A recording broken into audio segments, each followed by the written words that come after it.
NDA के हिस्सा हैं कि नहीं है ये तो प्रधानमंत्री जी ने तय कर दिया ना।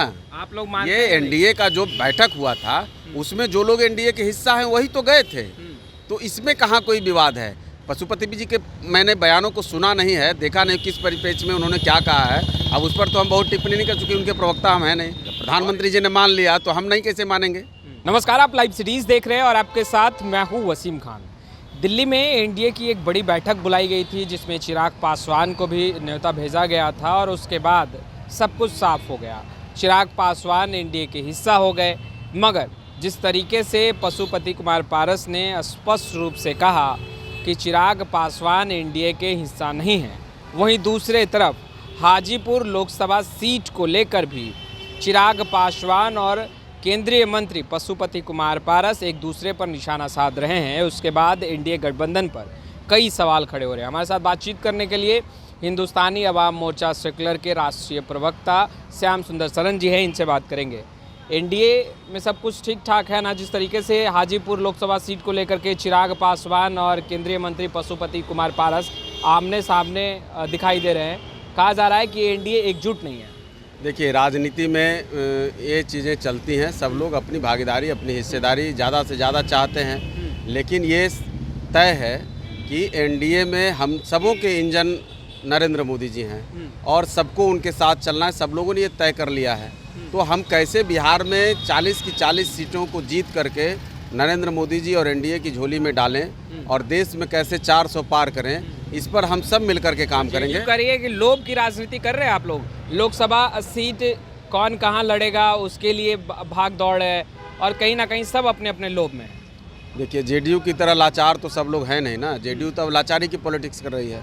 अब तो उसको किसी के कंधे पे सवार होकर के किसी भी तरह से सत्ता को एक तरह से अपना कुर्सी को हथियाए रखना चाहते हैं, तो वो अब इन तरह की बातों को करेंगे। बाकी जनता दल यूनाइटेड का इतिहास पड़ा हुआ है, कैसे वो सत्ता के लिए क्या करते हैं, कैसे आज भी क्या कर रहे हैं, तो उनका ज्ञान तो चाहिए नहीं। हम लोगों ने ये बिल्कुल, अब वो अपनी राजनीति करें, हम अपनी राजनीति कर रहे हैं। वो मंत्री बनाने में किस तरह से वो सर्कस बन गए हैं मुख्यमंत्री जी, कैसे अपने मंत्रियों के यहाँ घूम रहे हैं और कैसे आरजेडी वाले उनको परेशान कर रहे हैं। आरजेडी वाले कुछ लिस्ट भेज रहे हैं, ये कुछ उस पर बात कर रहे हैं, फिर वो लिस्ट कैंसिल हो जा रहा है, कांग्रेस की तरफ से कुछ लिस्ट आ रहा है। तो ये दबाव में वो जो अपना दबाव कम करने के लिए वो हम लोगों के बीच में झगड़ा लगाने का प्रयास करते हैं, तो वो सब कुछ होने वाला नहीं है। नरेंद्र मोदी जी, अमित शाह जी सक्षम नेतृत्व हैं इन चीज़ों को देखने के लिए, सॉर्ट आउट करने के लिए। परिवारवाद, वंशवाद पर आप लोग लगातार कहीं ना कहीं राजद पर निशाना साधते रहे, मगर अब राजद और जेडीयू दोनों ही एक सुर में कह रही है कि परिवारवाद और वंशवाद को बढ़ावा आप लोग दे रहे हैं। जीतन राम मांझी अपने पुत्र को आगे बढ़ाने में लगे हैं और वहीं बीजेपी जो है वो सिर्फ अपना देख रही है। चिराग पासवान या पशुपति कुमार पारस की बात करें तो वो लोग अपने में लगे हैं।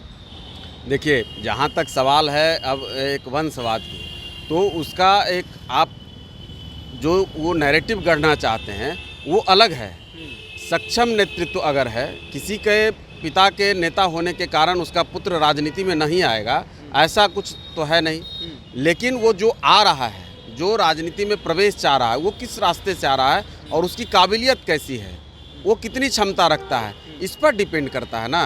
तो जो सवाल अगर कोई संतोष मांझी जी पर उठाता है, तो मैं तो आपसे पूछना चाहता हूं कि जोड़ा कोई ला कर दे दे। जितने नेता पुत्र हैं, जिस तरह से राजनीति में सब आए हैं, संतोष मांझी जिस तरह से अपने पूरे कह लीजिए तो शैक्षणिक मतलब अपना जीवन उन्होंने जिया, पीएचडी तक उन्होंने किया और उसके बाद जिस तरह से उन्होंने अन्य क्षेत्रों में काम किया, 10 सालों तक वो जिस तरह से काम करके क्षेत्र में अलग अलग क्षेत्रों में सामाजिक जीवन उन्होंने जी करके, उसके बाद पार्टी में जो जिस तरह से उन्होंने अपनी एक भूमिका निभाई, तो उसके बाद उनको जगह मिला है ना। तो सहज नेतृत्व वो है, वो कोई ज़बरदस्ती का नेतृत्व नहीं है। बाकी अब जयंत सिन्हा आपकी पार्टी में देखें तो ज़्यादातर जो लोग उच्च पद पर बैठे हैं वो जीतन राम मांझी के रिश्तेदार ही नहीं। कहाँ कौन है, कहाँ कौन रिश्तेदार आपको दिखते हैं? पूरा अगर हमारे पास तो लिस्ट है। प्रफुल्ल मांझी कहाँ से आपको उनके रिश्तेदार दिख गए? अब कोई उस जाति में जन्म लिया तो उनका रिश्तेदार हो गया, कैसी जरूरी थोड़े है। प्रफुल्ल मांझी कहाँ सिकंदरा के, लखीसराय के रहने वाले हैं। जीतन राम मांझी कहाँ गया के रहने वाले हैं। तो जाता है कि नहीं, कहा जाता है तो वो यही तो कह रहे हैं, वो बनाने की कोशिश कर रहे हैं। अगर दूर दूर तक कोई रिश्ता निकाल दे तो हम जाने, हमने राजेश्वर मांझी जी को टिकट दिया फुलवारी शरीफ से, तो कोई रिश्ता निकाल दे तो जाने। हमने श्रवण भुइयां को टिकट दिया कुटुंबा से, कोई रिश्ता निकाल दे तो जाने। और ये तमाम लोग कौन हैं? ये तमाम लोग उस गरीबी से निकले हैं जहाँ उनके सर पे छत नहीं, जहाँ पहनने को कपड़ा नहीं, जहाँ भरपेट खाने को अनाज नहीं, उस झंझावत को झेलते हुए निकले हैं। और प्रफुल्ल मांझी की बात करते हैं, प्रफुल्ल मांझी ने 3 बार बीपीएससी क्रैक किया हुआ है, और ये जिन लोगों को लाते हैं वो कितनी बार क्रैक किए हुए हैं। तो उन लोगों की साजिश जो है वो लोग चाहते हैं। आप देखिए ना, लालू प्रसाद जी के राजनीति में जो विस्तार हुआ, उसके बाद कैसी दलित राजनीति आ रही है, उसके पहले कैसी दलित राजनीति आई। बाबू जगजीवन राम की विरासत रही, रामसुंदर दास जी की विरासत रही, भोला पासवान शास्त्री जी की विरासत रही, कर्पूरी ठाकुर जी जैसे नेता की विरासत रही।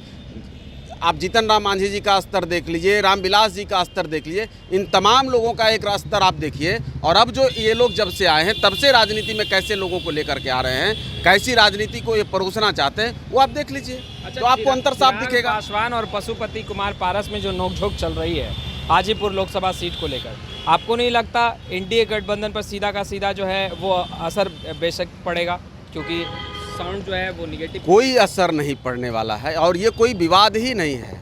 वो ठीक है, लोगों का, हमने कहा ना कि हर कोई अपनी भागीदारी चाहता है। अब आप उठा लीजिए अगर सीटों का आंकड़ा, तो जिन 16 सीटों पर जनता दल यूनाइटेड है, उसकी अधिकतर सीटों पर आरजेडी का मतलब ये हो रहा है, प्रेशर पड़ रहा है। आरजेडी जिन सीटों पर चुनाव नहीं जीती हुई है, जहां वो हार चुकी है ऑलरेडी, वहीं पर चुनाव लड़ना चाहेगी क्या? वो पशुपति कुमार पारस साफ कह रहे हैं ना कि चिराग पासवान एनडीए के हिस्सा नहीं है। आप मानते हैं चिराग को एनडीए का हिस्सा? एनडीए के हिस्सा हैं कि नहीं है, ये तो प्रधानमंत्री जी ने तय कर दिया ना। आप लोग मानते ये हैं? एनडीए का जो बैठक हुआ था, उसमें जो लोग एनडीए के हिस्सा हैं वही तो गए थे। तो इसमें कहाँ कोई विवाद है? पशुपति जी के मैंने बयानों को सुना नहीं है, देखा नहीं किस परिप्रेक्ष्य में उन्होंने क्या कहा है। अब उस पर तो हम बहुत टिप्पणी नहीं कर चुके, उनके प्रवक्ता हम हैं नहीं। और एनडीए के भी बाकी जो अन्य घटक दल हैं, जो भारतीय जनता पार्टी सबसे हमारा बड़ा एक घटक दल है, तो उसके जितने नेता हैं, उसके जो शीर्ष नेता हैं, उन्होंने तो चिराग पासवान जी को एक्सेप्ट कर लिया, चिराग पासवान जी ने एक्सेप्ट कर लिया। तो ये आपस की जो छोटी मोटी बातें हैं, ये सॉर्ट आउट हो जाएंगी, समय आने पर ये कोई मसला नहीं है। आप लोग मानते हैं ना चिराग को एनडीए का हिस्सा? तो जब प्रधानमंत्री जी ने मान लिया तो हम नहीं कैसे मानेंगे? तो अब सबकी सहमति से हुआ, हम लोग एक टेबल पर बैठे हैं, एक साथ बैठे हैं, खाना खाए हैं और सब बातें हुई हैं।